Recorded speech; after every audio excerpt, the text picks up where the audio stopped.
হাসরের ময়দানে কত কাতার মানুষ হবে গো। নবী বলেন আয়েশা, হাসরের ময়দানে মানুষ 120 কাতার মানুষ হবে। কয় কাতার? আয়েশা রে, হাসরের ময়দানে 120 কাতার মানুষ হবে।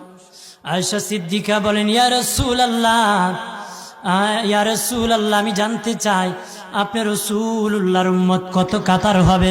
নবী বলেন আয়েশা, আমি রাসূলুল্লাহর উম্মত একাই 80 কাতার হবে। আয়েশা বললেন ইয়া রাসূলুল্লাহ, দিনের নবীজি 80 কাতার দিয়ে আপনার উম্মত হবে, আপনার উম্মতকে কেমনে আপনি চিনবেন? নবী বলেন আয়েশা রে, আমার উম্মতকে 3টা পরিচয় আমি চিনব। 1 নম্বর পরিচয়, আমার উম্মতের কপাল থেকে নূর চমকাবে, নূর চমকাবে।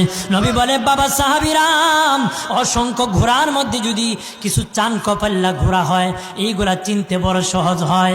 চান কপাল্লা ঘোড়া চিনতে বড় সহজ হয়। হাসরের ময়দানে আমার 1 প্রকার উম্মত চান কপাল্লা হবে, কপাল থেকে নূর চমকাবে, নূর চমকাবে। তখন আমি বুঝতে পারবো নূর চমকেওয়ালা তারা সবাই আমি রাসূলুল্লাহর উম্মত।